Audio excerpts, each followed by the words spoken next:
Buenas tardes. Hola, soy Germán Bernal, director general de Ciencia Divertida y Planeta Explora Museum. Llevo 25 años trabajando en la educación científica desde el sector educativo no formal y hoy estoy aquí en un entorno precioso, coqueto, muy bonito, que es el Museo Andaluz de la Educación, desde donde vamos a comentar o a explicar algunos puntos de vista sobre todo lo que yo modestamente puedo aportar en relación a la evolución que ha tenido la enseñanza de la ciencia y la didáctica de las ciencias experimentales en los sistemas educativos hace mucho tiempo y desde hace mucho tiempo hasta ahora.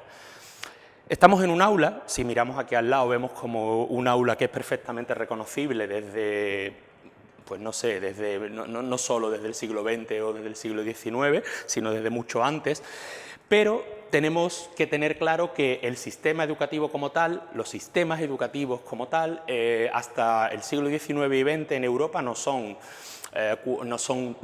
pues, unas decisiones políticas basadas en órdenes, etcétera, que es donde toman forma.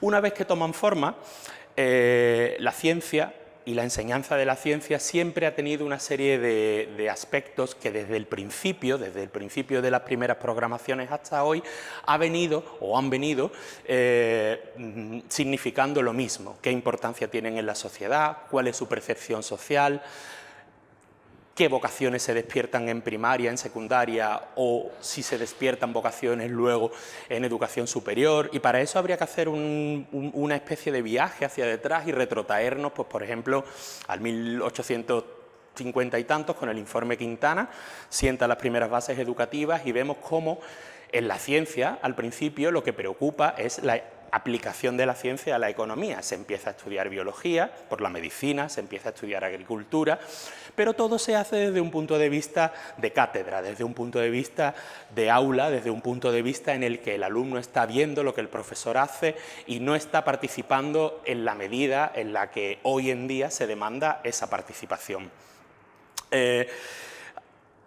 ¿Cuándo empieza en la historia, desde mi punto de vista, una preocupación por la ciencia? ¿Cuándo empieza lo que podríamos llamar la percepción social de que la ciencia es importante? Se dice que hay un momento que en Estados Unidos, en el año 1957, en el que el Sputnik, la nave rusa, sobrevuela a Estados Unidos, y cuando ellos sienten o presienten que tienen sobre sus cabezas lo que viene a ser un avance técnico basado, por supuesto, en investigación básica, la gente empieza a preocuparse. ¿Por qué? ¿Por qué los rusos sí? ¿Por qué nosotros no? Empieza la carrera espacial, tenemos a todos los congresos, a todos los políticos del mundo invirtiendo en ciencia y, por supuesto, se invierte en parte en educación hacia la ciencia. Surgen los museos, surgen los museos modernos, me refiero. Había museos de historia natural desde el 1777, por ejemplo, en España, pero surge el sistema que hoy podemos conocer o que hoy denominamos como sistema de educación no formal. ¿Por qué nos parece importante un museo como el MAE y qué papel puede tener en la promoción de una didáctica adecuada de las ciencias experimentales? Desde ese punto que he explicado antes, o que os he dicho desde que el Sputnik sobrevuela Estados Unidos, y hay incluso una charla y muchas aportaciones filosóficas, pedagógicas, está la famosa charla de Snow donde habla de las dos culturas, se va disgregando y hay mucha gente que tenéis hasta hace una generación, incluso hoy, que todavía seguimos diciendo yo soy de letras, yo soy de ciencias, yo es que de números tal. Es pensamiento mítico. Nosotros entendemos la ciencia es cultura, no es que sea parte de la cultura, la ciencia es cultura y en un museo de la educación tiene que estar presente como parte fundamental, igual que la literatura, igual que el teatro, igual que la música o que la educación física. El MAE, el Museo Andaluz de la Educación, para nosotros lo concebimos como una herramienta, no como un museo pasivo, es una herramienta didáctica, es una herramienta que tiene que servir para que, junto a otros muchos aspectos, influya en que la ciencia y su enseñanza y su didáctica se perciba como una parte integrada en todas las demás disciplinas que se puedan aprender en un colegio. No se puede enseñar de la manera que lo hemos venido haciendo hasta ahora, o se podrá, pero hay que, si queremos enfocar la cultura de las siguientes generaciones, si queremos programadores y programadoras, si queremos gente que tenga ideas sobre colonizaciones de planeta, pues tenemos que tener muy claro que la fotosíntesis, por poneros un ejemplo, no es un tema de biología de la facultad, es un asunto de cultura general, que respuestas a preguntas tan sencillas como por qué el cielo es azul, o por qué flotan los barcos, o mil asuntos así de sencillos, deberían de formar parte del repertorio cultural de cada uno de nosotros. A lo largo de la historia de nuestro país hemos tenido o hemos sufrido cientos de decretos, leyes, regulaciones sobre las diferentes etapas de la educación formal. De las más importantes que hemos tenido, pues bueno, ahora no es el momento de hacer un repaso histórico de todas ellas, pero tenemos una en la que surgen los institutos en secundaria y con ella vienen los gabinetes de ciencia, y tenemos otra en la que el duque de Rivas intenta poner una serie de cátedras provinciales de ciencia que nos hubieran venido muy bien, pero ya luego en tiempos de Fernando VII, después del trienio liberal, se encargaron de que tuviera la teología, el latín y la literatura más peso en el currículum que las asignaturas de ciencias, ¿no? Como veis, no es nuevo el que haya asignaturas, el que haya, digamos, predominancia de prestigio social durante un tiempo u otro. Una de las partes más importantes, y es fundamental para explicar ciencia, o bien explicarla de una manera de cátedra, como se ha venido haciendo hasta hace muy poco, o bien intentarlo hacer con metodologías más activas, donde el alumno se involucra, trabajando por equipos, trabajando pues cooperativamente, etcétera, es tener en cuenta el material didáctico con el que se ha trabajado durante todos los tiempos. Son nuestras herramientas y son pues las bases fundamentales, son modelos de ciencia que hemos usado a lo largo de la historia.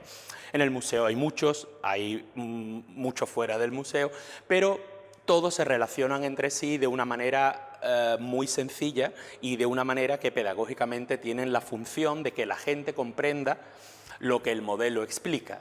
Entendemos que la didáctica de las ciencias experimentales, cuando se usa, busca que creemos un modelo de entendimiento. Ese modelo de entendimiento tiene que fomentar la investigación. ¿Cómo se fomenta? Si vemos aquí a mi espalda, tenemos un caso tenemos muchos muy bonitos y son súper atractivos. Esta campana que vemos aquí es el galvanómetro de Nobili, por ejemplo, que se empieza a utilizar. El Nobili fue ministro en Italia y su padre también era político.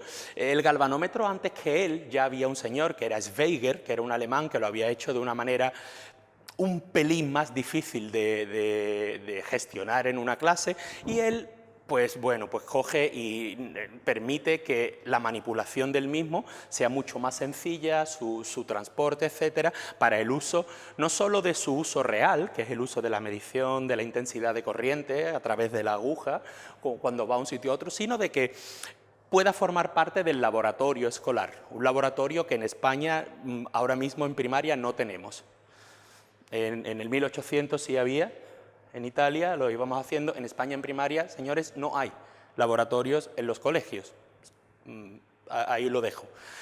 El tema es súper importante porque si no tenemos no solo material expositivo, sino material interactivo propuesto a la interacción, no se va a enseñar nunca ciencia, enseñaremos historia de la ciencia. Pero si queremos enseñar ciencia, tenemos que utilizar el material didáctico para fomentar la investigación. ¿Cómo se fomenta? Se fomenta metiendo cada uno de estos materiales en contexto. El galvanómetro se explica para lo que es, los niños y las niñas pueden construir uno adaptado a sus necesidades y pueden darte resultados previos, bien con el modelo de visión o con el modelo que no. Pero fijaros si hay elementos que son todavía más sencillos, porque alguien puede decir, bueno, y un galvanómetro, pero yo para qué quiero medir la intensidad de corriente, yo no sé de electricidad. Pues si nos movemos un poco y vamos hacia esta parte de aquí, veis un disco ahí pintado, un poco despintado ya también, que es un disco que, no sé, tendrá más años que yo, pero ese disco es una maravilla didáctica, es el disco de Newton. Es un disco que si le das muchas vueltas y ruedas, vemos cómo el color se descompone en todos esos colores y se nos queda el color blanco. Claro, Fijaros la diferencia que puede haber entre que tú vengas y lo veas y no le puedas ni dar una vuelta a que tú le des a unos niños unos CD, lo pintes, le digas para qué y le des la vuelta. Cuando le das vuelta y van volviendo y van girando mucho, ves que no percibes los colores, solo vas a ver el blanco. Y ahí empieza la educación, no con el modelo en sí. Entendemos que en el MAE, igual que hacemos nosotros en Ciencia Divertida y que intentamos hacer desde hace 25 años, la propuesta didáctica tiene que ser significativa. Nosotros no queremos que sepan solo qué es el disco de Newton.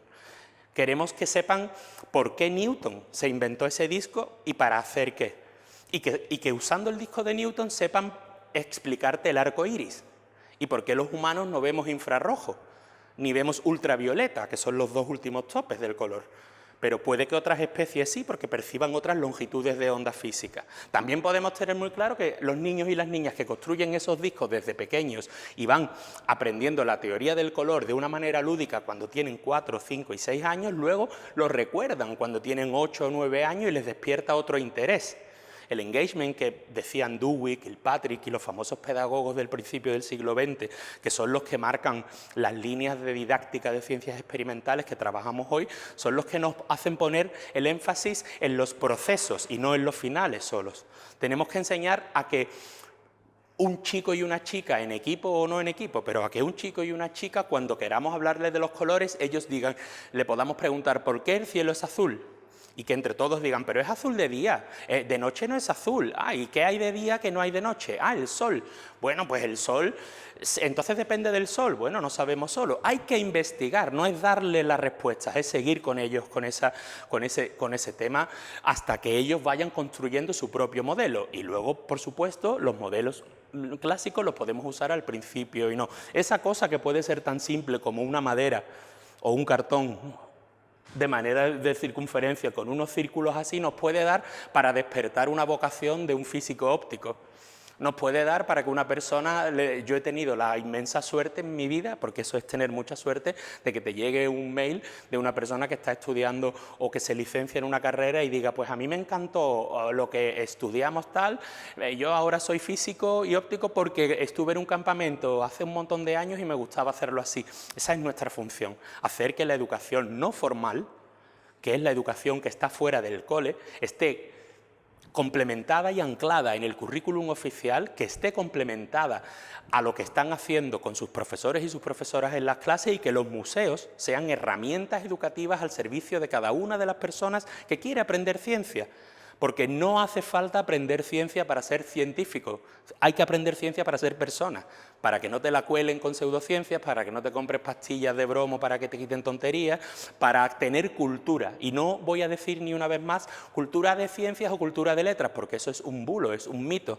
Es la famosa palabra de ahora, un fake news de esta, como diría el del flequillo feo ese de por allí. Pero creo que es lo más importante, es excitante poder estar en un sitio donde tenemos resumida la historia del sistema educativo formal en España, que a la par es en sí mismo parte del sistema educativo no formal y que a medida de que el mundo se va complejizando y de que nuestra sociedad es cada vez más y más compleja y tenemos más y más datos, tenemos que tener más claros que solo la cooperación entre museos de ciencia, científicos y científicas, por supuesto, didactas, gente que viene de fuera, inventores, tenemos que cooperar para hacer que no solo despertemos vocaciones, sino que creemos profesiones. Y para eso solo podemos, o solo a mí al menos se me ocurre, que tenemos que hacer tenemos que meternos un único lema en la cabeza, que es fomentar la investigación